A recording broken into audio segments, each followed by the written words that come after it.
유기만 알아요. 이거는 너무 돈 아주 많아. Thank you for hatang kagawan. Thank you sa kagawan sa pinasuhan. Na yun.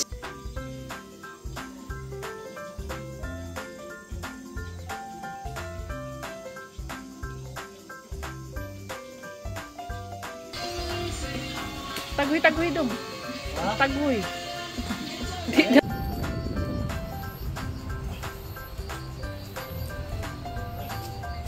Nabajud.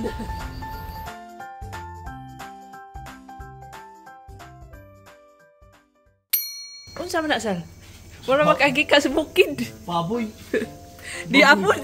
Guys, di kapatos kagmay. Baboy. Atong tuwaan. Kahani man eh. Nga nung wa naman ko'y sinilas. Sinilas. Pajas. Kapajas? Tsara ka ng kapajas. Ipakita sa kapajas, mi. Isa man yan. Papaya daw yan. Milo ba? Milo na. Mating ni si Dudong. Lawa, ka dong. Di gazon maminaw ni si Dudong. Miyon. Otra sal. Otra pa. Unsa man eh? Kapatas miyon. May dala po silang mga pasalubong. Galing po sila sa nag-grass cutter doon kina Yunshu pa sa bahay ng papa ni Yunshu pa. Ay sa farm ng papa ni Yunshu pa. Yan po ay mga kaman sobrang padidaghan. Unsa na sal? Miyon. Kani nga mako kamiyon kare gamay. Ara na ana mo sila melon farm. Kamatis ang dagana. Apple. Nahapol. Oo nga. May ino ko ka. Nga dyan ta mo. Kani ra bagihatan.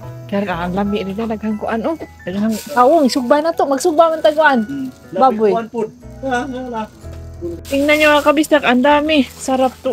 Kalami. Sarap to isugba ba? Ihawin mga kabistak. Tas lagyan ng itlog prituhin. Ay, kasarap naman yan. Uy, ang daming talong. Sus, kadaghang. Ang daming blessings. Daming talong, daming kamatis. May Korean melon, tsame. May malalaking yung watermelon. Hello mga kabisdak! Welcome back sa ating countryside vlog. Ito po yung araw na sila Daddy Insoy, sila tatlo ni Daddy Insoy, Saldi at Dudong. Nag-grass cutting po sila sa farm ng papa ni Yonshi Opa. Yun po yung mga may Korean melon na kinain ko sa previous vlogs natin. Yun po yung kasama doon na Korean melon, tsame. Marami po silang dalang pasalubong, as in pinadalahan sila ng talong, pagkadaming talong, kamatis, Korean melon, tsame, watermelon, mga 3 sako ng watermelon, mga kabistak. Yung mga maliliit lang pinadala kasi hindi naman yun ibibenta. Tamang-tama yung maraming kamatis at pula na sibuyas na dala nila mga kabistak dahil for hapunan ang ulam natin ay inihaw na baboy. At dito na area guys, sa labas na kusina namin, labas ng aming kusina, maraming lamok, lalo na kapag galing umuulan guys, basa yung paligid, ay nagsisilibasan talaga ang mga lamok. Yan po yung shorts ni Minso. Tigtan na aman to si Minso. Barog dong, pakita ng dyan shorts. Saktuhan mo din mo dong. Star ka jo, birds. Kaya pa tao to birds. Kaya kung kontra ka na utagay man. Umutlot mo ka. Pautot. Paka udod.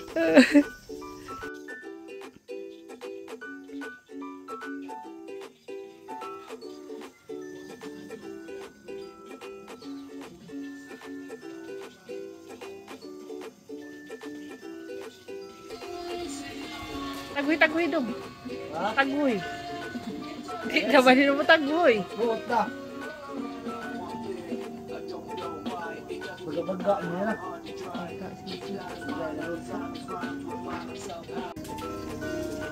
Man madang amo salok ipalitan ni gift kuno aga nang sasalubong.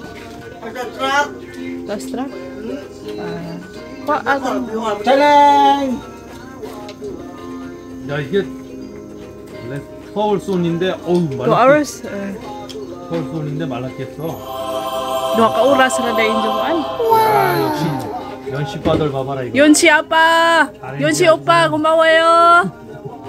자. 자.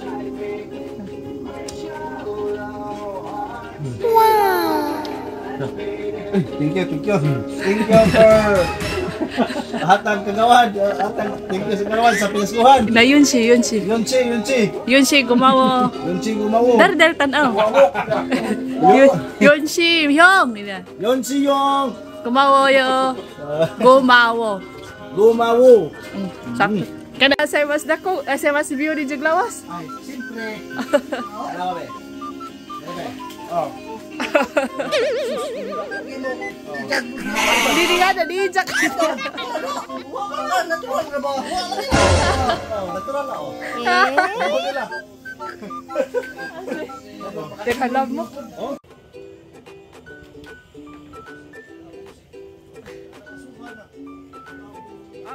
Mura pista.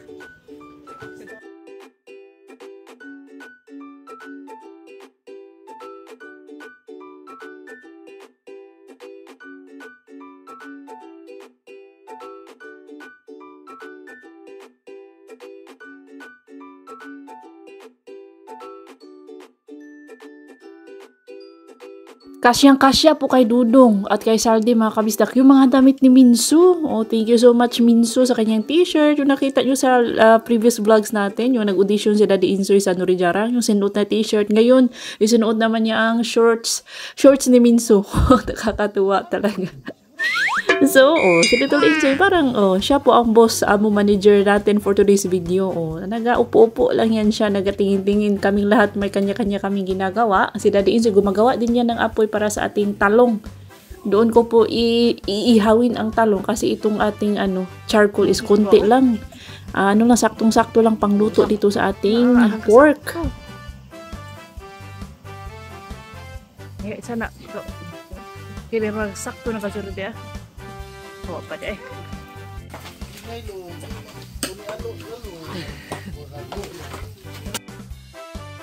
Count na guys. Tagalog. Guys, buboy. At ayan, kainan na mga kabisdak. Ready na po ang ating inihaw na pork. Ang sarap-sarap po ng ating ginawang sausawan. Maraming kamatis, sibuyas na pula. At ayan, ginger. Yung di ba may ginger, may luya man tayo sa ating garden dyan sa gilid ng ating bahay. Sarap-sarap. Ang bango-bango mga kabisdak. And after namin kumain, ito na, ihaw na kami ng ating talong. Mas masarap kasi kapag ihawin yung talong before mo siya iprito with itlog kasi mas mabango, may smoky, smoky flavor, ganun. Kakaiba siya sa, mas masarap po siya kaysa doon sa ilaga mo lang bago mo prituhin with egg. Mas bet ko po ito, yung ihawin muna. Tapos syempre, atin niyang babalatan dahil nasunog naman ang mga balat niyan. At ang masasabi ko lang mga kabisdak, mas masarap po ang talong natin sa Pilipinas kaysa sa talong dito, kaysa sa mga Korean na mga talong. Promise.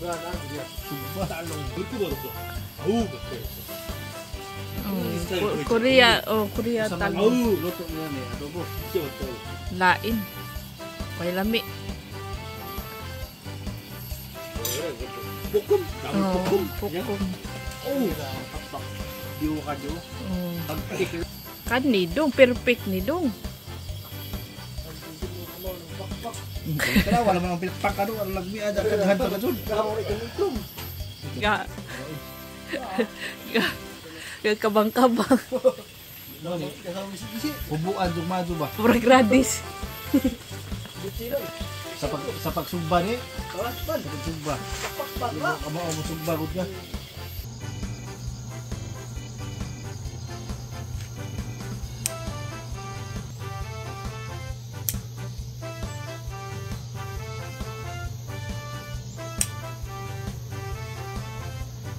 Kinabukasan ay nagpunta po ako dito sa bahay ni Binan para i-harvest ang mga ampalaya. Hindi po kumakain ng ampalaya si Binan. Ako lang mga kabisdak, si Daddy Insoy. Kami lang sa bahay. Tapos may nakita din tayo mga hinog na malalaking kamatis. Siyempre atin niyang pipitasin. Kasi mga kabisdak, mas masarap po ang gulay kapag may kamatis. Pero madali lang siyang mabilis masira kapag may kamatis. So ang technique ko dyan is kapag magluluto ako is ilalagay ko agad sa fridge kapag may leftover. Kasi kapag pababayaan ko lang sa labas, ay madali pumapanis. And then may patula pa tayo dito. Sa mga may message sa akin na magpapadala, gusto magpadala ng patula, ay this week na po mga kabisdak, magpapadala ako this week. So pakihintay na lang, pakiantay-antay na lang po ha. Maraming salamat and shout out po sa ating mga masugid kabisdak viewers, Ma'am Lizelle Andales from Palumpon, Leyte. Thank you so much for always watching. At ang bibigat kasi malalaki po itong ating patula. Magkabadyo-udyotaan ni mga kabisdak yung aking nigo. Malapit na bumigay ang aking nigo. Hello kay Ma'am Chona Santos from Cristo Rey, Capas, Tarlac. Advance happy birthday on September 9 to Miss Eliza Mendoza and Miss Heart Cipriano. Belated happy birthday kahapon September 5th kay Miss Donita Entero. Advance happy birthday, happy first birthday to baby Amira Zaman. Advance happy birthday on September 8 kay Miss Christine Norin Magleo. Shout out Ma'am Marjorie Ledesma from Bacolod City. Maraming salamat po ito si Ma'am Marjorie. Lagi itong nanonood mga kabisdak since last year. Advance happy birthday on September 10 to Mami Janice Dumagsang Balbuena from Bao, Camarines Sur. Maraming salamat po. And advance happy birthday on September 8 kay Angelo Bautista and on September 16 kay Ma'am Elsa Di Maano. Hello kay Ma'am Ana Dulce Travero from Carmen, Bohol. Thank you so much for always watching mga kabisdak. Sa silent viewers natin, sa mga bago nating subscribers, welcome po sa ating channel. Sa mga active sa comment section, laging nag-react, laging nag-comment at nag-share ng ating mga videos. Maraming salamat po mga kabisdak. So ayan na, kinaumagahan, ito po ang aming breakfast. Ang ating inihaw na talong at pipirituhin natin with eggs and kamatis at sibuyas.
I-share ko lang sa inyo mga kabisdak no, na since dumating itong mga pinsan ko or last year no, dumating ang mga kuya ko, mas na-enjoy ko na po ang magluluto ng Filipino food. Dahil nga marami naman kaming kumakain, may kasama na akong kumakain ng mga Filipino food. Although si Daddy Insoy kumakain din naman pero hindi masyado guys. Mapili siya. Ito kumakain po siya ng pritong talong.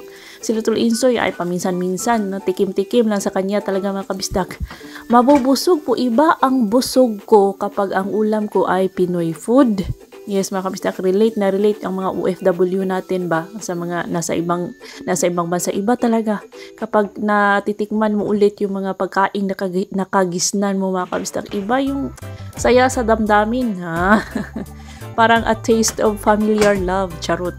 Mabuti na lang itong mga lalaki. Usually kapag mga lalaki, hindi yan mahilig sa gulay guys. Pero itong si Saldi Dudong, mga kapatid ko, si Kuya Sadam at Lungkoy. Dahil nga laki kaming bukid at yung mama namin palaging nagugulay. So ayan, nahilig na kami sa gulay. Pinapasalamat ko kay mama. Shout out Mama Adelaida Kasimsiman at Tatay Abraham Kasimsiman. Na ganito ba? Hindi kami, kahit saan kami mapunta sa mundo, kahit saan kami mapadpad ay mabubuhay kami kasi kumakain man kami kahit ano-ano mga kabisdak. So very thankful po sa aming mga magulang na ganun kami pinalaki. Pwede kami sa cowboy, pwede kaming mag-cowboy, basta ganun, you know what I mean guys. So ito na yung pangalawang variation ng aking anong tawag dito, pritong talong na may itlog pero inihaw mo na siya, ganun. Dalawang variation guys. And then paano-ano pa ako dyan, pero at the end tingnan nyo sa huli ha. Aho man ang dugmokon.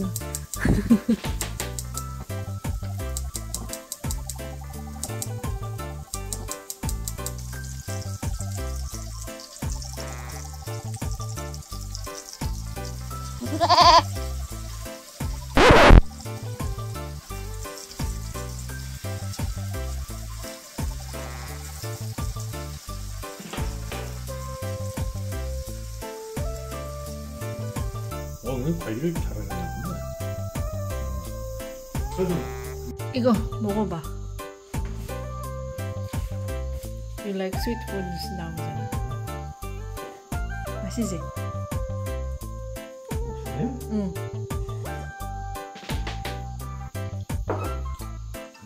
이상해? 과일은 라이브 그냥 먹어야 맛있지. 뭘 다 알고 뭘. 또 맛있는데 우리? 아우 난 따릉는 친구 아니야? 맛있어. 맛있어? 응. Hello mga kabisda, kakatapos ko lang mag-half-bath. Hindi ko na binasa yung aking buhok kasi kagabi naligo po ako. Nag-shower ako kagabi, so hindi ko pwedeng basahin ito. Every other day kasi ako nag-wash ng aking hair. So nag-half-bath lang ako. At ginamit ko yung nasa Ayuda vlog natin. Yung ito. Ito mga kabisda, may plastic pa kasi first time ko siyang ginamit today. Yan. The Natural Spa Real Sugar Body Scrub. Ito po yung brand. Real Sugar Formula with AHA and PHA White Rose. I super love the smell mga kabisda. Yung mabango siya pero mild. Ano pala ang White Rose, no? Ang bet ko ang kanyang smell. Parang sarili ko gusto kong simut-simutin. Yung sarili ko gusto kong inaamoy-amoy. Mild na mabango. Perfect. Ito yung mga type ko na amoy mga kabisda. Maganda siya gawing perfume. Noong dalaga pa ako mga kabisda, mahilig po ako sa body scrub. Yung feeling na smooth, tapos dapat mag-lotion ka after mong mag-body scrub. Yung brand na gamit ko is, yung mumurahin, yung Thai na product, Thailand product, yung nakalimutan ko mga kabisda.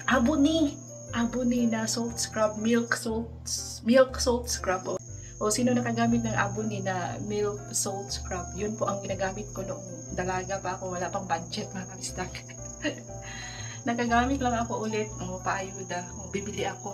Ngayon, na-miss ko ang mag-scrub. Bibili ako online kapag maubos na to. Same brand. Kasi gusto ko yung niya.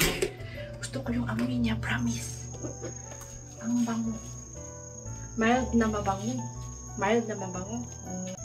Papasok na ako sa trabaho, then si Daddy Insoy, Dudong at si Salde, continue sila sa pag-harvest na ating mga radish. Mamayang hapon na, kanan kasi walang araw mga kabisda, nasisira po ang radish kapag naaarawan ng matagal.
NANI?!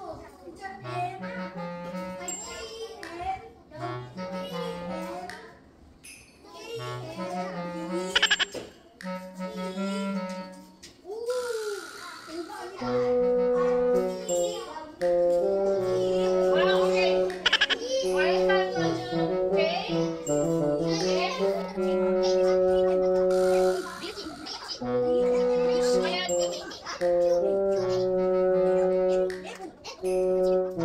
Ay mabuti na lang talaga at gumana po ang aking magulong utak that day mga kabisdak. Ay kung hindi ay mapapahiya tayo sa ating estudyante. Grade 1 pa yan mga kabisdak. Ang dami na nilang tanong. Tinanong nila ako kung ano ang ibig sabihin ng code na K, M, N, T sa numbers. May N ba?